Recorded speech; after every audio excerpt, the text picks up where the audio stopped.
ಬ್ರೀಝಾ 2018 ಮಾಡಲು ಸಿರಾಟ್ ಟೋಲ್ ಹತ್ರ ಗಾಡಿ ಪ್ರಾಬ್ಲಮ್ ಆಗಿತ್ತು. ಇದು ಕ್ಲಿಚ್ ಪ್ರಾಬ್ಲಮ್ ಆಗಿತ್ತು.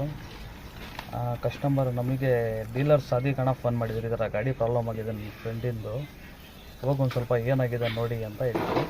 ಕಸ್ಟಮರಿಗೆ ಫೋನ್ ಮಾಡಿ ಹಂಗೆ ಸೆಕೆಂಡ್ ಗೇರಿಗಿತ್ತು ಗಾಡಿ, ಹಂಗೆ ತೊಗೊಂಡು ಬಂದಿದ್ದಾರೆ ಅಂಗಡಿ ಹತ್ರ. ಗೇರ್ ಬಾಕ್ಸ್ ಎಲ್ಲ ಬಿಚ್ಚಿದ ಮೇಲೆ ಎಲ್ಲ ಒಳಗಡೆದು ಐಟಮ್ ಎಲ್ಲ ಪುಡಿ ಪುಡಿ ಆಗಿದೆ, ಫುಲ್ ಪುಡಿ ಪುಡಿ. ಕ್ಲಚ್ ಪ್ಲೇಟ್ ಫುಲ್ ಪುಡಿ ಆಗಿದೆ, ಆಮೇಲೆ ಲೋಡಿಂಗ್ ಪ್ಲೇಟ್ ಕಟ್ಟಾಗಿದೆ, ರಿಲೀಸರ್ ಬೇರಿಂಗ್ ಕಟ್ಟಾಗಿದೆ, ಒಂದು ಬೇರಿಂಗು 3 ಪೀಸ್ ಆಗಿದೆ, ಕ್ಲಚ್ ಪ್ಲೇಟ್ 3 ಪೀಸ್ ಆಗಿದೆ. ಆ ಥರ ಫುಲ್ ಪುಡಿ ಪುಡಿ ಆಗಿದೆ, ಎಲ್ಲ ಕಂಪ್ಲೀಟ್ ಎಲ್ಲ ಕಟ್ಟಾಗಿದೆ. ಇದು ಎಲ್ಲ ಐಟಮ್ ಇದು ಎಲ್ಲ ಗೇರ್ ಬಾಕ್ಸ್ ಎಲ್ಲ ಬಿಚ್ಕೊಂಡು ಎಲ್ಲ ರಿಲೀಸರ್ ಬೇರಿಂಗು ಎಲ್ಲ MGP ತಗೊಂಡು ಬಂದು ಹಾಕಿದ್ದೀವಿ. ಮೇನ್ ಇದು ವಿಡಿಯೋ ಮಾಡೋದು ಉದ್ದೇಶ ಏನಂದರೆ, ಇದು ಫುಲ್ ವಿಡಿಯೋ ನೋಡಿ ಒರಿಜಿನಲ್ ಪಾರ್ಟ್ಸ್ನಲ್ಲಿ ಯಾವ ಥರ ಫಾಲ್ಟ್ ಬರುತ್ತೆ ಅಂತ ಈ ವಿಡಿಯೋ ಮುಖಾಂತರ ನಿಮಗೆ ಗೊತ್ತಾಗುತ್ತೆ. ನೀವು ನೋಡಿ, ಇವಾಗ ಕಸ್ಟಮರ್ ಏನು ಹೇಳ್ತಾರೆ ನಮಗೆ, ಸರ್ ಒರಿಜಿನಲ್ ತೊಗೊಂಬಂದು ಹಾಕ್ರಿ ಸರ್, ನೀವು ಮಾರುತಿದೇನೆ ಹಾಕ್ರಿ, MGPದೇನೆ ಹಾಕ್ರಿ ಅಂತಾರೆ. ನಾವು ಏನು ಹೇಳ್ತೀವಿ ಕಸ್ಟಮರಿಗೆ, ಸರ್ ಕಂಪ್ನಿದು ಐಟಮ್ ಹಾಕ್ಕೊಳ್ಳಿ ಸರ್, ಏನೂ ಪ್ರಾಬ್ಲಮ್ ಬರೋಲ್ಲ, ಒರಿಜಿನಲ್ ಇರುತ್ತೆ, ಕಂಪ್ನಿದು ಇರುತ್ತೆ, ನೀವು ಶೋರೂಮ್ನಲ್ಲಿ ಏನು ಥರ ಹಾಕ್ತೀರ ಅದೇ ಥರ ಐಟಮ್ ಬರುತ್ತೆ ಅಂತ ನಾವು ಏನು ಹಾಕ್ತೀವಿ. ಇವಾಗೆಲ್ಲ MGPದು ಹಾಕಿದ್ದೀವಿ. ಕ್ಲಚ್ ಪ್ಲೇಟ್ ಹಾಕಿದ್ಮೇಲೆ ಫುಲ್ ಎಲ್ಲ ಕಂಪ್ಲೀಟ್ ಆಗಿತ್ತು ಗಾಡಿ. ಗೇರ್ ಹಾಕಿ ಸ್ಟಾರ್ಟ್ ಮಾಡಿ ಗೇರ್ ಹಾಕಿದರೆ ಗೇರೇ ಬೀಳ್ತಾ ಇಲ್ಲ, ಫುಲ್ ಟೈಟು. ಏನಪ್ಪ ಇದು ಈ ಥರ ಆಗ್ತಿದೆ.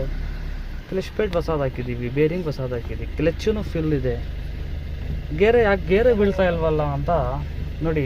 ಎಷ್ಟು ಟೈಟ್ ಬೀಳ್ತೈತೆ ಗೇರ್, ಎಳ್ದಿದ್ರೂ ಬರ್ತಾ ಇಲ್ಲ, ಫುಲ್ ಟೈಟ್. ಅಂದರೆ ಏನು ಇಲ್ದಿರ ರಾತ್ರಿ 1 ಗಂಟೆ ಟೈಮು, ನೈಟ್ ಅವ್ರು ಬೆಂಗಳೂರು ಹೋಗಬೇಕು ಪಾಪ, ಅದಕ್ಕೆ ನಾವು ಬಿಡಿ ನೈಟೇ ಮಾಡಿಕೊಟ್ಬಿಡೋಣ ಅಂತ ನೈಟೇ ಗಾಡಿ ಬಿಚ್ಕೊಂಡು ನೈಟೇ ರೆಡಿ ಮಾಡಿದ್ದೀವಿ.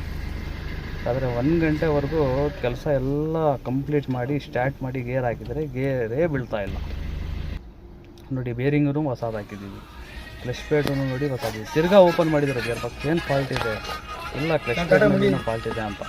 ಅದಕ್ಕೆ ತಿರ್ಗಾ ಗೇರ್ ಬಾಕ್ಸ್ ಬಿಚ್ಚಿ ಎಲ್ಲ ಗೇರ್ ಬಾಕ್ಸ್ ಎಲ್ಲ ಬಿಚ್ಕೊಂಡು ಕ್ಲೀನಾಗಿ ಕ್ಲಚ್ ಪ್ಲೇಟ್ ಬಿಟ್ಟರೆ, ಕ್ಲಚ್ ಪ್ಲೇಟ್ ಒಳಗಡೆ ಫಾಲ್ಟ್ ಇದೆ, ಬೇರಿಂಗ್ ಒಳಗಡೆ ಫಾಲ್ಟ್ ಏನಿಲ್ಲ.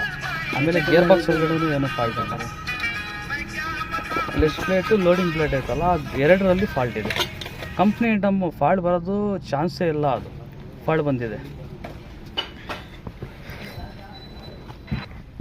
ಅದಕ್ಕೆ ನಾವೇನು ಮಾಡಿದ್ದೀವಿ, ನಮ್ಮ ಹತ್ರ ಇರೋದು ಕ್ಲಚ್ ಪ್ಲೇಟು ಲೋಡಿಂಗ್ ಪ್ಲೇಟ್ ಹಳೇದಿತ್ತು ನಮ್ಮ ಹತ್ರ, ಒಂದು ಸ್ವಲ್ಪ ಚೆನ್ನಾಗಿರೋದು ಹಾಕಿ ಗೇರ್ ಹಾಕಿ ಇವಾಗ ಹಾಕಿ ಎಲ್ಲ ಸ್ಟಾರ್ಟ್ ಮಾಡಿದರೆ ನೋಡಿ ಎಷ್ಟು ಫ್ರೀ ಆಗಂದರೆ, ಹಳೇದ್ರಲ್ಲಿ ಹೊಸದು ಹಾಕಿದ್ರೂ ಇಷ್ಟು ಫ್ರೀಯಾಗಿ ಗೇರ್ ಬೀಳಿಲ್ಲ, ಹಳೇದ್ರಲ್ಲಿ ಅಷ್ಟು ಫ್ರೀಯಾಗೆ ನೋಡಿ. ಏನು ಹೇಳ್ತೀರಾ ಹೇಳಿ, ಕಂಪ್ನಿ ಐಟಮಾಗೆ ಈ ಥರ ಪ್ರಾಬ್ಲಮ್ ಆಗಿದರೆ ಭಾಳ ಹಿಂಸೆ ಆಗುತ್ತೆ. ಇವಾಗ ನಮ್ಮ ತಪ್ಪು ಇರಲ್ಲ, ಮೆಕ್ಯಾನಿಕ್ ತಪ್ಪು ಇರಲ್ಲ, ಕಸ್ಟಮರ್ ತಪ್ಪು ಇರಲ್ಲ, ಅವ್ರು ಕೊಡ್ತಾರಲ್ಲ ಐಟಮ್ ಅವ್ರ ತಪ್ಪಿರುತ್ತೆ. ಅದು ಅವರು ಹೇಳಿ ಕ್ಲೀನಾಗೆ ಇಲ್ಲ ಈ ಥರ ಪ್ರಾಬ್ಲಮ್ ಬರ್ತಿತ್ತೆ ಅಂತ 2-3 ಸತಿ ಕಂಪ್ಲೇಂಟ್ ಮಾಡಿ ಚೆನ್ನಾಗಿ ಐಟಮ್ ತರಿಸಿಟ್ಕೊಂಡಿದ್ರೆ ನಮಗೂ ಈಸಿ ಆಗುತ್ತೆ, ಕಸ್ಟಮರ್ಗೂ ಈಸಿ ಆಗುತ್ತೆ. ಅವ್ರದ್ದು ಅವ್ರಿಗೆ ಟೈಮ್ ಪಿಕಪ್ ಮಾಡ್ಬೋದು, ನಾವು ಕೆಲಸ ಮಾಡ್ಕೊಂಡು ಬೇಗ ಮನೆಗೆ ಹೋಗ್ಬೋದು ನೋಡಿ. ಈ ಥರ ಪ್ರಾಬ್ಲಮ್ ಆಗಿದ್ರೆ ಭಾಳ ಹಿಂಸೆ ಆಗುತ್ತೆ ನೋಡಿ. ಕಂಪ್ನಿಯವ್ರೂ ಈ ಥರ ಮಾಡಿಬಿಟ್ರೆ ಯಾವ ಪಾರ್ಟ್ಸ್ ಮೇಲೆ